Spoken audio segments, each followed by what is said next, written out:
Assalamualaikum warahmatullahi wabarakatuh. Selamat pagi, salam sejahtera bagi kita semua. Apa kabar anak-anak ibu hari ini? Saya harap semua dalam keadaan sehat walafiat untuk dapat menerima pembelajaran kita hari ini. Hari ini kita jumpa lagi di hari Selasa ya nak, itu salah tulis ya. Selasa 16 Maret 2021 di tema 8, masih di tema 8 subtema 1. Kita akan membahas tentang IPA, IPS, dan PKN. Tapi sebelum mulai pembelajaran, ada baik kita berdoa menurut agama dan kepercayaan kita masing-masing. Berdoa dimulai.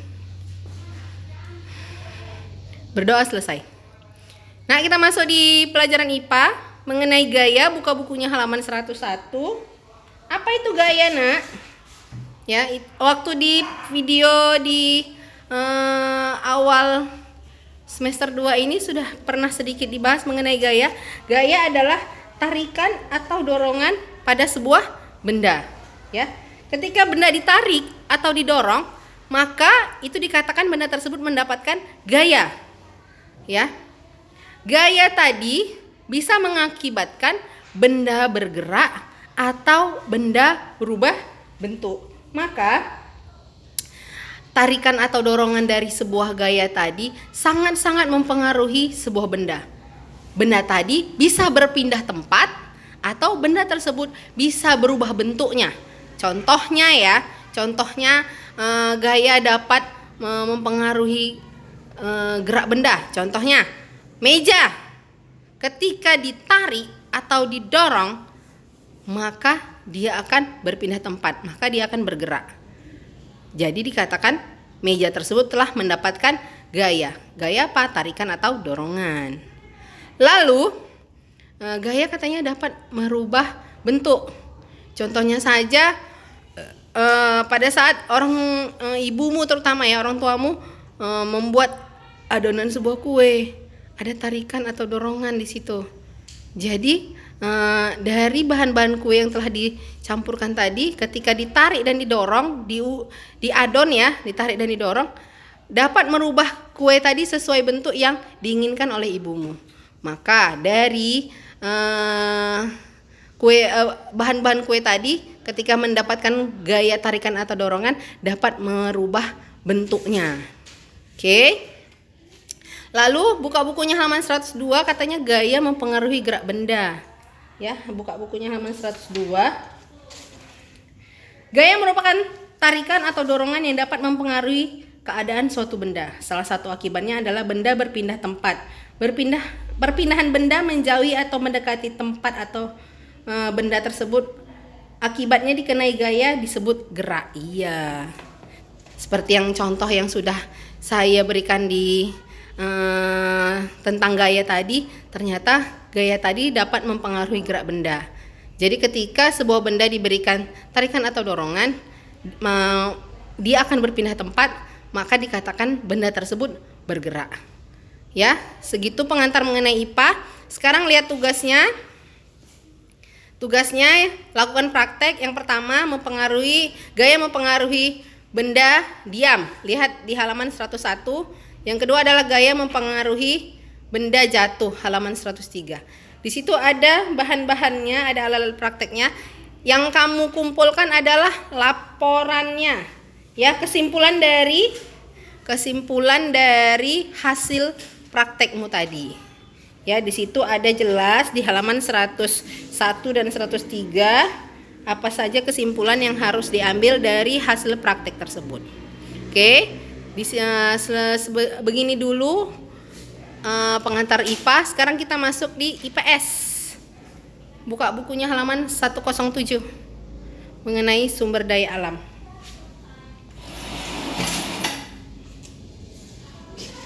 Nah, sumber daya alam di Indonesia katanya. Sebelumnya saya ingatkan kembali apa itu sumber daya alam. Sumber daya alam adalah semua yang ada di bumi ciptaan Tuhan. Mulai dari makhluk hidup, ada bahan tambang, ada pohon, sungai, air, danau, gunung, dan sebagainya. Itu dikatakan sumber daya alam. Sumber daya alam di Indonesia katanya sangat melimpah. Iya, sumber daya Indonesia sangat melimpah ya, karena kita lengkap di Indonesia ini. Ya, di Indonesia ini sangat melimpah sumber daya alamnya karena sangat lengkap. Ada dataran tinggi dan ada dataran rendah. Dan ternyata di sumber daya alam tadi sangat mempengaruhi pekerjaan manusia.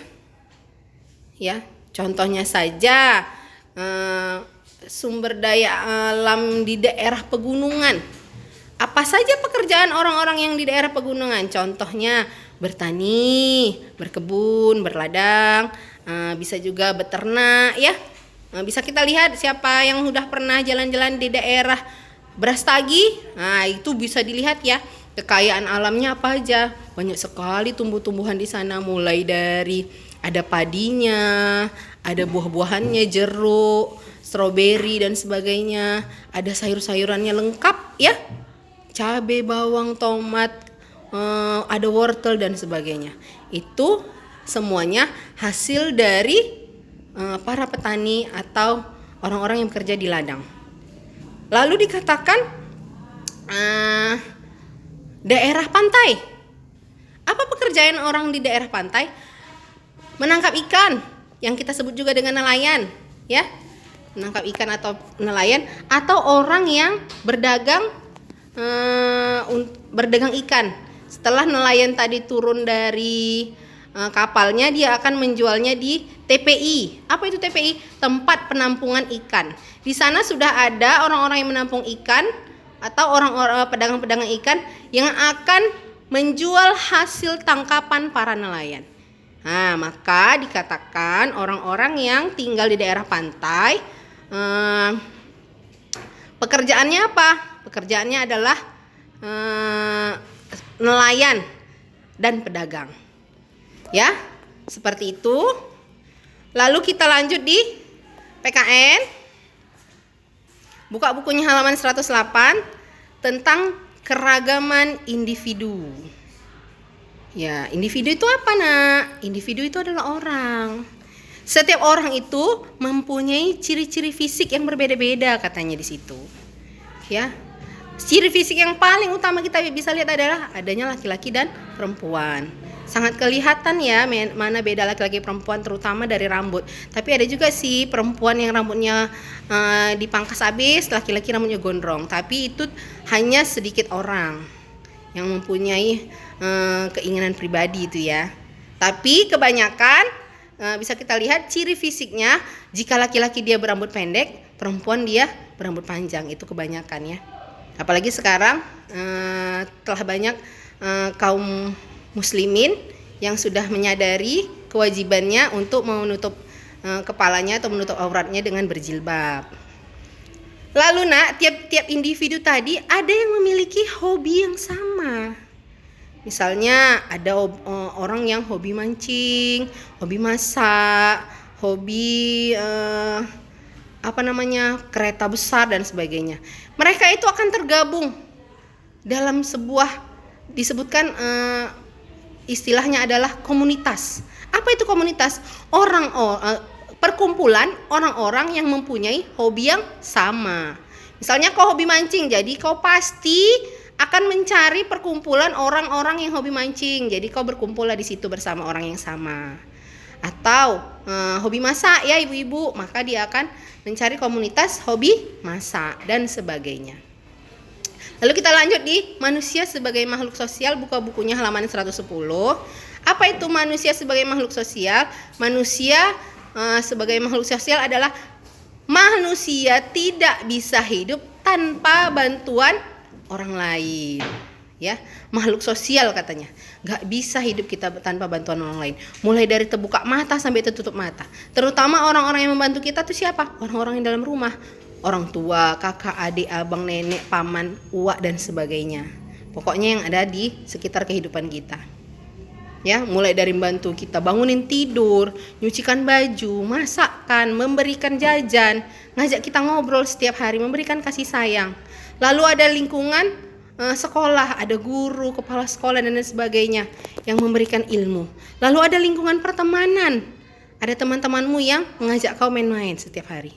Itu dikatakan kalau kamu itu adalah manusia sebagai makhluk sosial yang tidak bisa hidup tanpa bantuan orang lain. Oke? Dari ketiga materi yang sudah saya berikan tadi, saya harapkan kesemuanya dicatat ya. Mulai dari IPA ada gaya di halaman 101, gaya mempengaruhi gerak benda di halaman 102, lalu di IPS ada sumber daya alam di halaman 107, lalu di PKN ada keragaman individu halaman 108, manusia sebagai makhluk sosial halaman 110. Ya, itu tugas utamanya, itu mencatat. Lalu tugas yang wajib dilakukan adalah melakukan praktek di pelajaran IPA. Tugasnya hanya itu ya nak, wajib dikerjakan dan dikumpul di hari Sabtu. Saya harap tidak ada lagi yang merasa tugas ini adalah sebuah hal yang berat. Berat kali, tugas-tugas terus. Enggak, itu hanya untuk sebagai tambahan pemahamanmu. Oke, sampai di sini dulu materi kita pada hari ini. Lebih dan kurang saya mohon maaf. Saya akhiri dengan Assalamualaikum warahmatullahi wabarakatuh.